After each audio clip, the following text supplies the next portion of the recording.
پچھلے ہفتے جس موضوع اور جس عنوان پر میں نے بات کی تھی وہ موضوع اور وہ عنوان تھا اسلام کا قرآن کا سب سے پہلا حکم پڑھنے اور لکھنے کا ہے۔ اللہ کے نبی صلی اللہ علیہ وسلم پر جو سب سے پہلی قرآن پاک کی آیات نازل ہوئی تھی وہ یہ تھی کہ اقرأ بسم ربک الذی خلق خلق الانسان من علق، کہ آپ پڑھیے اپنے اس پروردگار کے نام سے کہ جس نے پیدا کیا ہے انسان کو خون کے لوتھڑے سے۔ یعنی اسلام کا جو سب سے پہلا حکم اس امت کو ملا ہے وہ یہ ہے علم کا۔ علم حاصل کیجئے، پڑھیے اور لکھیے۔ کون سا علم حاصل کرنا ہے؟ وہ علم کہ جس میں رب کا نام پہلے آئے، خالق کا نام پہلے آئے، مالک کا نام پہلے آئے۔ وہ علم حاصل کرنا ہے کہ جس میں رب کا تعارف کروایا جائے، رب کی پہچان کرائی جائے کہ رب کون ہے، خالق کون ہے، مالک کون ہے۔ اس علم کو حاصل کرنا ہے، کیونکہ وہ علم کہ جس میں رب کا نام پہلے آئے، خالق کا نام پہلے آئے، وہ علم اخلاقیات کا درس دیتا ہے، کردار کا درس دیتا ہے، اور وہ علم ایک انقلاب لے کر آتا ہے معاشرے کے اندر، سماج کے اندر ایک اصلاح لے کر آتا ہے، لوگوں کی زندگیوں کو تبدیل کرتا ہے۔ لیکن وہ علم جو اللہ کے نام سے خالی ہو، جس میں خالق اور مالک کا تعارف نہ ہو، وہ علم صرف پیسے کمانا سکھاتا ہے، وہ علم دوسروں کو ہلاک اور برباد کرنا سکھاتا ہے۔ جیسا کہ میں نے آپ کو بتایا تھا، آج دنیا میں علم سائنس اپنے عروج پر ہے، لیکن اس علم میں رب کا تعارف نہیں ہے، خدا کا تعارف نہیں ہے۔ آج اس علم کے ذریعے سے لوگ ایسے ایسے ہتھیار، ایسے ایسے کیمیکل، ایسی ایسی گیس بنا رہے ہیں جس سے سامنے والے کو مارا جا رہا ہے، انسانیت کو مٹایا جا رہا ہے۔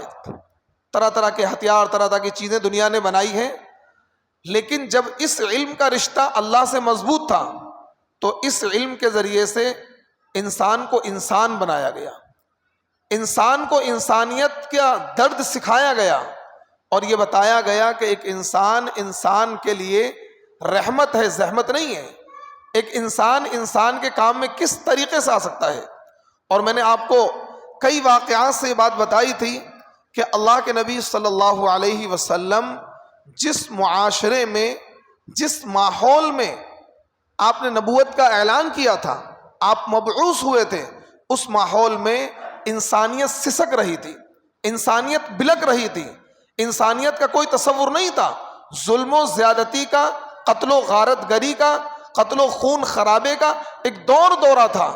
ایک دوسرے کے لوگ دشمن بنے ہوئے تھے، ایک دوسرے کے قتل کے در پہ لگے ہوئے تھے، لیکن جب اللہ کے نبی صلی اللہ علیہ وسلم نے انہیں علم دین دیا، اور وہ علم دیا کہ جس میں رب کا تعارف ہے، جس میں اللہ کا نام پہلے آتا ہے، خدا کا نام پہلے آتا ہے، مالک کا نام پہلے آتا ہے، اس علم سے جب ان لوگوں کو نوازا تو پھر ان کے دل بدل گئے، ان کے اخلاق بدل گئے، ان کا کردار بدل گیا، ان کی زندگی کا مقصد بدل گیا۔ کہاں تو وہ ایک دوسرے سے لڑا کرتے تھے، ایک دوسرے سے جنگ کیا کرتے تھے، اور ایک دوسرے پر برتری حاصل کرنے کے لیے سینکڑوں ہزاروں قتل کر دیا کرتے تھے، لیکن وہ انسانیت کے، ایک دوسرے کے ایسے ہمدرد بنے، ایسے محبت کرنے والے بنے کہ رہتی دنیا تک ان کی محبت کی مثال یہ کائنات پیش نہیں کر سکتی ہے۔ صحابہ نے جب اس علم کو حاصل کیا تو آپس میں وہ محبتیں، وہ مروتیں، انہوں نے وہ محبتیں اور مروتیں دکھائیں کہ رہتی دنیا تک ان جیسی محبت، ان جیسا اخلاق دنیا میں کوئی پیش نہیں کر سکتا ہے۔ آپ دیکھیے، جنگ کے موقع پر آپ کو علم کی شان بتاتا ہوں اور اسلام اور مسلمانوں کی شان بتاتا ہوں۔ ایک موقع پر کسی کافر ملک سے جنگ ہونی تھی اور ان سے ایک معاہدہ ہوا تھا کہ اتنے دن تک ہم جنگ نہیں کریں گے آپس میں. تو اسلامی سلطنت کے غالباً جو حکمراں تھے انہوں نے کیا کیا، جیسے معاہدہ کل ختم ہونا ہے تو ایک دن پہلے ہی لے جا کے سرحد پر فوج ڈال دی، اور جیسے ہی صبح معاہدہ ختم ہوا انہوں نے اٹیک کر دیا اور سامنے والے ملک پر، اس کے علاقے پر قبضہ کر لیا. لیکن جب خلیفۃ المسلمین کو یہ بات پتہ لگی کہ ایسے ایسے معاملہ ہوا ہے، انہوں نے اپنی فوج کو واپس بلایا کہ نہیں، کیونکہ جب ہمارا ان سے معاہدہ تھا کہ ہم اتنے دنوں تک جنگ نہیں کریں گے، تو جنگ تو تم نے اتنے دنوں تک نہیں کری لیکن جنگ کی تیاری تو پہلے کر لی، اور اچانک معاہدہ، جیسے صبح معاہدہ ختم ہونا ہے، اب دشمن تو کیا ہے آرام سے بیٹھا تھا کہ ہمارا تو معاہدہ ہے، اور یہاں پوری تیاری کے ساتھ تیار تھے اور اچانک اٹیک کر کے اس پر قبضہ کر لیا، تو اپنی فوجوں کو پیچھے ہٹنے کا حکم دے دیا. اسے کہتے ہیں اخلاق، اسے کہتے ہیں کردار. تو یہ اخلاق اور کردار کہاں سے آیا؟ اس علم کے ذریعے سے آیا جس علم میں رب کا تعارف پہلے ہے، کیونکہ وہ علم انسان کو اخلاق سکھاتا ہے، کردار سکھاتا ہے. لیکن آج کا جو علم ہے، آج دنیا کے اندر سائنس ترقی پر ہے، علم ترقی پر ہے، لیکن اس علم نے انسان کی زندگی اور انسانی خون کی قیمت جانوروں سے بھی کم کر دی ہے.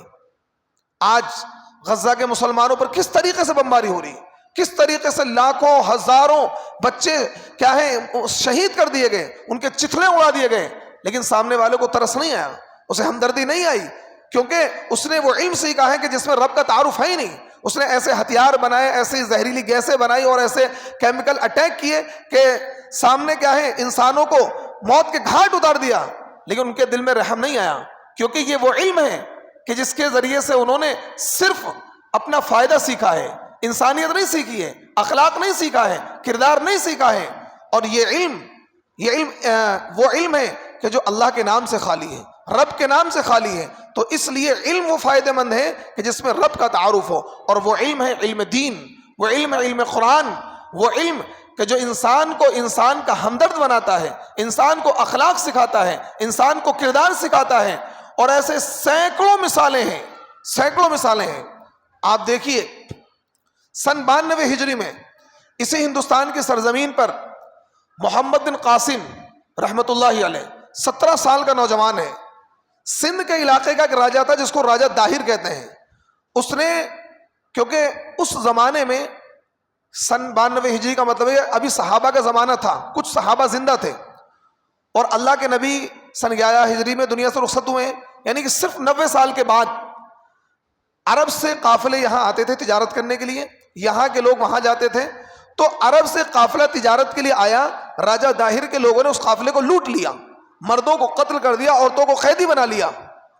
اور جب یہاں مسلمانوں کے ساتھ ظلم اور زیادتی ہوئی تو یہاں جو قید میں مسلمان تھے انہوں نے اس وقت کا جو گورنر تھا وہ حجاج بن یوسف سے خط لکھا اور یہ کہا کہ ہماری مدد کے لیے آؤ، ہمیں ہندوستان کی سرزمین پر قیدی بنا لیا گیا ہے. تو حجاج ابن یوسف اس وقت نقشہ اس کے سامنے لگا ہوا تھا، اس نے خنجر نکالا اور ہندوستان کے نقشے پر اس نے خنجر گھونپ دیا. اس نے کہا اب تیری باری ہے، اور اس نے ایک فوج تیار کی. فوج تیار کرنے کے بعد اس کا سگا بھتیجا محمد بن قاسم ہے، محمد بن قاسم سگا بھتیجا ہے، اس کو اس کام کے لیے چنا، اور محمد بن قاسم اپنی چھوٹی سی مختصر سی فوج لے کر آیا اور راجہ داہر کے دانت کھٹے کر دیے، راجہ داہر کی حکومت کو ختم کر کے اسلامی سلطنت کا پرچم لہرایا اور اخلاق کی وہ اعلیٰ ترین مثال قائم کی، جس کو کیا ہے آج ہندو مورخ بھی لکھتے ہیں کہ محمد بن قاسم کے سامنے جو لوگ تھے جنہوں نے کیا ہے میدان میں اس سے مقابلہ کیا، جب شام کو میدان جہاد ختم ہوا اور راجہ داہر کی فوجیں پیچھے ہٹ گئیں، تو اس وقت جب زخمیوں کو تلاش کیا گیا، بہت سارے راجہ داہر کے فوجی جو زخمی حالت میں تھے، کسی کا ہاتھ کٹا ہوا ہے، کوئی زخم کی حالت میں ہے، محمد بن قاسم ان کو اٹھا کر لاتے اپنے کیمپوں میں، اپنے خیموں میں، ان کا علاج کرتے، ان کو مرہم لگاتے، ان کو پٹی کرتے، ان کو پانی پلاتے، ان کو دوائیں کھلاتے. لوگ پریشان ہو گئے، یہ کون لوگ ہیں، ان کے اخلاق کیا ہیں؟ ہم ان کے مقابلے پر تھے، ہم نے ان پر تیر برسائے، ہم نے ان پر تلواریں برسائی، لیکن اب یہ اس پوزیشن میں ہمیں قتل کر سکتے ہیں، ہمیں موت کے گھاٹ اتار سکتے ہیں، لیکن یہ لوگ ہمارے زخموں پر مرہم رکھ رہے ہیں، ہمارا علاج کر رہے ہیں، ہمیں موت کے منہ سے نکال رہے ہیں. انہوں نے کہا ہے کیونکہ ہندوستانی جو مزاج ہے یہ بڑے ویسے لوگ ہیں کہ جب کوئی کہتا نا کسی کو اعلیٰ اخلاق والا دیکھتے ہیں، کہتے ہیں یہ تو ہمارا بھگوان ہے، وہ لوگ محمد بن قاسم کے ہاتھ پر ان لوگوں نے کلمہ پڑھا. کچھ لوگوں نے محمد بن قاسم کو بھگوان کہنا شروع کر دیا کہ یہ تو بھگوان ہے, یہ تو دیوتا ہے, یہ تو بڑا رحم دل ہے. تو یہ ایک طرف محمد بن قاسم کا یہ اخلاق ہے کہ آپ یہ دیکھیے کہ وہ لوگ جو مقابلے پر آئے تھے, آپ اب جب ان کو شکست ہو گئی, محمد بن قاسم چاہتا ہوں سب کو قتل کر دیتا, لیکن تاریخ گواہ ہے کہ محمد بن قاسم نے کسی کو قتل نہیں کیا, بلکہ ان کے زخموں پر مرہم لگائے, ان کا علاج کیا اور ان کو صحیح و سالم کیا. 1,00,000 لوگوں نے محمد بن قاسم کے اس اخلاق کو, اس کردار کو دیکھ کر کہ تم کس مذہب کے ماننے والے ہو, کس دین کے ماننے والے ہو, ہم بھی اس دین میں آنا چاہتے ہیں, اتنے اعلیٰ اخلاق والا دین, ہم اس دین کو اپنانا چاہتے ہیں. 1,00,000 لوگوں نے محمد بن قاسم کے ہاتھ پر اسلام کا کلمہ پڑھ لیا. تو ایک علم یہ تھا جو محمد بن قاسم نے حاصل کیا تھا, کیونکہ محمد رسول اللہ صلی اللہ علیہ وسلم نے انہیں تعلیم دی تھی کہ جنگ کے میدان میں بچوں پر ہتھیار نہیں اٹھانا ہے, عورت پر ہتھیار نہیں اٹھانا ہے, بوڑھے پر ہتھیار نہیں اٹھانا ہے, اور جو ہتھیار ڈال چکے ہوں, ہتھیار پھینک چکے ہوں, اب وہ زخمی حالت میں ہیں, وہ ہتھیار چلانے کی بہت شمن نہیں ہے, اب ان کو نہ مارو, اب ان کو نہ مارو. تو محمد رسول اللہ نے ان کو جو دین دیا تھا, جو اخلاق دیا تھا, جو کردار دیا تھا, اس کے تحت انہوں نے ان کے ساتھ اعلیٰ اخلاق کی, اعلیٰ مثال پیش کی, اور قیامت تک ایسی مثالیں دنیا کی کوئی فوج پیش نہیں کر سکتی ہے. آج فلسطین اور غزہ کے مسلمانوں پر کس طریقے سے درندگی ہو رہی ہے, کس طریقے سے معصوم بچوں کو بموں سے اڑایا جا رہا ہے, یہ ان کے پاس وہ علم ہے کہ جس علم کے میں رب کا نام نہیں آتا ہے. ان کے پاس انہوں نے علم حاصل کیا ہے اپنی برتری قائم کرنے کے لیے, اپنی حکومتوں کو مضبوط کرنے کے لیے ایسے ہتھیار اور ایسی میزائلیں بنائی ہیں جس کے ذریعے سے سامنے والوں کو تہس نہس کیا جا سکے. ان کے وہاں اخلاق نہیں ہے, کردار نہیں ہے. تو علم, وہ علم کہ جس میں رب کا نام نہ ہے, وہ علم انسان کو ہلاکت تک لے جاتا ہے, بربادی تک لے جاتا ہے, انسانیت کی بربادی سکھاتا ہے. لیکن وہ علم کہ جس میں رب کا نام آئے گا, خدا کا تعارف کروایا جائے گا, مالک کا تعارف کروایا جائے گا, وہ علم انسان کو اخلاق سکھائے گا, وہ علم انسان کو کردار سکھائے گا, وہ علم انسان کو انسانیت سکھائے گا. اور وہ علم ہے قرآن کا علم ہے, وہ علم کہ جس میں رب کا نام پہلے آتا ہے. اور یہ علم آپ کو کہاں سے ملے گا؟ یہ علم آپ کو یونیورسٹی سے نہیں ملے گا, اسکول سے نہیں ملے گا, کالج سے نہیں ملے گا, یہ علم مدرسے سے ملے گا, یہ علم مکتب سے آپ کو ملے گا. اور یہ مدرسہ یہ کوئی عام چیز نہیں ہے. آج ہمارے ذہن میں مدرسے کا جو تصور ہے وہ عجیب تصور ہے. ہم سوچتے ہیں بھائی یہ مدرسے والے ہیں, یہ تو بیچارے چندہ مانگنے والے لوگ ہیں, ایک کیا ہے, ایک کمزور قوم ہے, یہ تو ہمارے در پہ آتے ہیں, مسجد میں کھڑے ہو کے اعلان کرتے ہیں, ہمارے گھر کی کنڈی بجاتے ہیں, 10-20 روپے لے جاتے ہیں. لیکن نہیں, اس مدرسے کی عظمت کو آپ سمجھ لیں گے. اس مدرسے نے ایسے ایسے لوگ پیدا کیے ہیں, ایسے ایسے عظیم سپہ سالار اور سپوت پیدا کیے ہیں کہ جن پر دنیا فخر کرتی ہے. اور یہ مدرسہ کوئی عام چیز نہیں ہے. اس مدرسے کا جو سلسلہ ہے وہ صفہ کے چبوترے سے شروع ہوتا ہے. محمد رسول اسلام کی تاریخ کا سب سے پہلا مدرسہ کہاں ہے؟ مسجد نبوی کے اندر ہے. ریاض الجنہ, جنت کی کیواریوں میں سے کیواری, اللہ کے نبی کے حجرے کے برابر میں ایک چبوترا آج بھی بنا ہوا ہے. اس طریقے سے وہ اسلام کی تاریخ کا سب سے پہلا مدرسہ ہے. اور یہ مدرسہ کس نے قائم کیا تھا؟ محمد رسول اللہ صلی اللہ علیہ وسلم نے قائم کیا تھا. اس مدرسے میں کتنے طالب علم تھے؟ کبھی 70, کبھی 80, کبھی 90, اتنے طالب علم مستقل رہتے تھے. اور باقاعدہ ہاسٹل سسٹم تھا, لیکن باقاعدہ باورچی کا انتظام نہیں تھا کہ کھانا پکتا تھا. باقاعدہ 70-80 صحابہ مستقل وہاں پر علم حاصل کرتے تھے, سوتے تھے, کھاتے تھے, پیتے تھے. جب کوئی آتا دیکھتا بھائی یہ صحابی پڑھ لے, کوئی کھجور دے گیا, کوئی دودھ دے گیا, کوئی کھانا دے گیا, کوئی کچھ دے گیا. اس طریقے سے وہ صحابہ علم حاصل کرتے ہیں. اور فقر و فاقے کی حالت میں علم حاصل کیا. حضرت ابو ذر غفاری, حضرت ابو ہریرہ رضی اللہ تعالیٰ اسی صفہ کے چبوترے کے طالب علم ہیں. حضرت انس بن مالک اسی صفہ کے چبوترے کے طالب علم ہیں. سینکڑوں صحابہ نے اسی صفہ کے چبوترے پر رہ کر علم حاصل کیا ہے. جتنے دنیا کے اندر مدرسے ہیں ان کا سلسلہ اسی صفہ کے چبوترے سے جا کر ملتا ہے. ہم نے جو حدیث پڑھی ہے, ہم نے بخاری جو پڑھی ہے, جن استاد سے پڑھی ہے, ان استاد کا جب ہم شجرہ نسب نکالتے ہیں وہ جا کر ابو ہریرہ سے ٹچ ہوتا ہے, حضرت انس بن مالک سے ٹچ ہوتا ہے. اور انس بن مالک نے, ابو ہریرہ نے, اور ابو ذر غفاری نے, اور جو دیگر صحابہ ہیں ان صحابہ نے علم حاصل کیا تھا محمد رسول اللہ صلی اللہ علیہ وسلم سے. تو یہ مدرسہ, اس کی نسبت بہت اعلیٰ ہے, اس کی نسبت اتنی اعلیٰ ہے. آج ہم لوگ اگر کسی کے سامنے قرآن ہو، قرآن کا ادب احترام ایک مومن کتنا کرتا ہے؟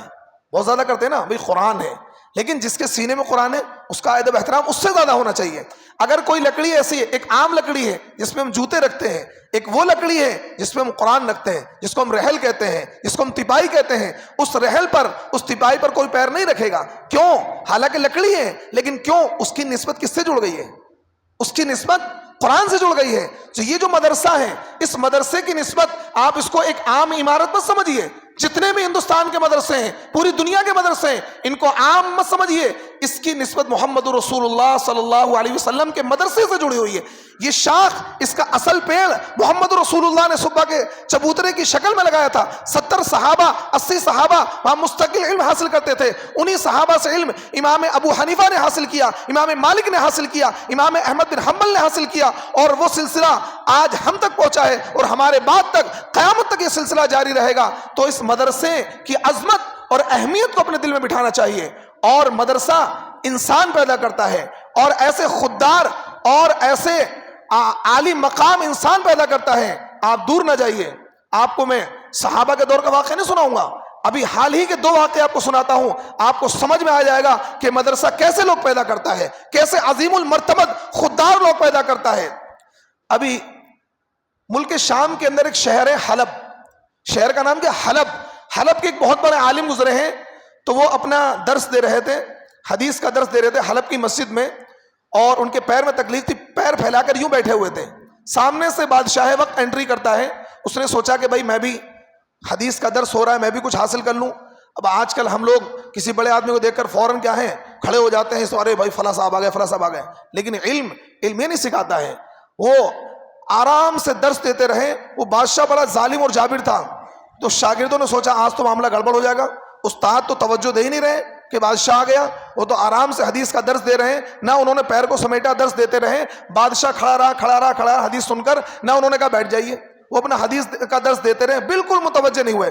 وہ کافی دیر کھڑا رہ کر اور سن کر پیروں میں کھڑا ہو گیا، وہ حدیث دیتے رہے، وہ سنتا رہا، آخر اور چلا گیا۔ اب شاگرد ڈرے ہوئے تھے، اب تو حکم آ جائے گا کہ ان کی گردن قلم کر دی جائے۔ بادشاہ کا ادب احترام نہیں کیا، لیکن علم کی شان یہ ہے کہ علم کی شان سب سے اعلیٰ ہوتی ہے۔ بادشاہ گیا اور اپنے غلام کو حکم دیا، اور اشرفیاں، اتنی ساری سونے کی اشرفیاں، اور ان عالم صاحب کے پاس بھجوائی، اور یہ کہا میرا سلام عرض کرنا، اور یہ کہا فلاں صاحب نے آپ کو یہ اشرفیاں بھجوائی ہیں۔ اب ان عالم صاحب نے جو جواب دیا وہ کیا ہے؟ سونے کے پانی سے لکھے جانے کے قابل ہے۔ انہوں نے کہا کہ جو لوگ پیر پھیلاتے ہیں وہ ہاتھ نہیں پھیلاتے ہیں۔ بادشاہ سے میرا سلام کہنا کہ جو لوگ پیر پھیلاتے ہیں وہ ہاتھ نہیں پھیلاتے ہیں، یہ اشرفیاں بادشاہ کو واپس کر دینا۔ یہ اشرفیاں بادشاہ کو، میں نے جس دن پیر پھیلا لیا تھا سوچ لیا تھا میں ہاتھ نہیں پھیلاؤں گا، میں ہاتھ نہیں پھیلاؤں گا۔ تو اسے کہتے ہیں علم کی شان۔ علم، جس انسان کے اندر علم ہوگا، آج اگر یہ ایٹیٹیوڈ کوئی دکھائے گا تو لوگ اسے کہیں متکبر ہے، بھائی بڑا تکبر ہے اس کے اندر۔ یہ تکبر نہیں ہے، یہ علم کی شان ہوتی ہے، یہ علم کی شان ہوتی ہے۔ تو علم جو ہوتا ہے نا، علم انسان کو خودداری سکھاتا ہے، علم انسان کو خودداری سکھاتا ہے۔ علم کی ایک الگ شان ہوتی ہے۔ امام احمد بن حنبل رحمۃ اللہ علیہ، آپ کو قریب کا واقعہ سناتا ہوں۔ حضرت مولانا قاسم نانوتوی رحمۃ اللہ علیہ، حضرت مولانا قاسم نانوتوی جنہوں نے دارالعلوم دیوبند کی بنیاد رکھی ہے۔ ایک منٹ حسین بھائی، ایک منٹ حسین بھائی۔ حضرت مولانا قاسم نانوتوی رحمۃ اللہ علیہ جو دارالعلوم دیوبند کے بانی ہیں، دارالعلوم دیوبند کے بانی ہیں، ان کے پاس ایک صاحب آئے، انہوں نے کیا ہے کافی سارے پیسے کے، حضرت ہم آپ کو یہ ہدیہ دینا چاہتے ہیں۔ حضرت نے کہا ہمیں ضرورت نہیں ہے، ہمیں ضرورت نہیں ہے۔ اس نے ضد کر کے وہ پیسے کیا ہیں پیروں میں ڈال کے چلا گیا، پیروں میں ڈال کے چلا گیا، نہیں حضرت یہ تو آپ کو لینے ہی پڑیں گے۔ حضرت نے پیر مارا، الگ کر کے واپس چلے گئے کہ ضرورت نہیں ہے ہمیں۔ یہ علم کی شان ہوتی ہے۔ علم جس انسان کے پاس ہوتا ہے، اور کہنا علم مولا ہو جس سے وہ ہے مولوی، جیسے حضرت مولوی معنوی، تو علم انسان کو خودداری سکھاتا ہے۔ علم پیر پھیلانا سکھاتا ہے، ہاتھ پھیلانا نہیں سکھاتا ہے۔ تو یہ مدرسہ یہ کوئی عام چیز نہیں ہے، یہ مدرسہ، اس مدرسے کا جو سلسلہ ہے محمد رسول اللہ صلی اللہ علیہ وسلم کے صفہ کے چبوترے سے جڑا ہوا ہے۔ اس لیے میرے دوستوں، اگر آپ یہ چاہتے ہیں کہ اگر یہ چاہتے ہیں کہ آپ کے معاشرے میں انقلاب آئے، آپ اگر یہ چاہتے ہیں کہ آپ کے معاشرے میں سدھار آئے، تو آپ کو ان مدرسوں کو زندہ کرنا ہوگا۔ آپ اپنے بچوں کو عالم بنائیں، اور اپنے بچوں کو حلال مال کھلا کر خوددار عالم بنائیں، بہترین عالم بنائیں۔ اور جب یہ اچھے علماء پیدا ہوں گے، آج دقت کیا ہے، آج غریب لوگ اپنے بچوں کو عالم بناتے ہیں، کمزور لوگ اپنے بچوں کو عالم بناتے ہیں، مالدار لوگ اپنے بچوں کو بڑے سے بڑے اعلیٰ اسکول میں تعلیم دلواتے ہیں، وہ کانوینٹ اسکول میں پڑھاتے ہیں، بڑے پرائیویٹ اسکول میں پڑھاتے ہیں. کیوں؟ ان کے ذہن میں ہوتا مدرسے میں پڑھ کر ہی کرے گا کیا، کھائے گا کیا. یوں کہتے ہیں لوگ مولوی زیادہ کھاتے ہیں، کہتے ہیں نا لوگ مولوی زیادہ کھاتے ہیں، اور جب مدرسے کی باری آتی ہے تو کہتے ہیں کھائے گا کیا. بھائی مولوی کو زیادہ ہوتا جبھی تو زیادہ کھائیں گے. مدرسے میں پڑھانے کی باری آتی ہے تو کہتے ہیں مولوی کھائے گا کیا.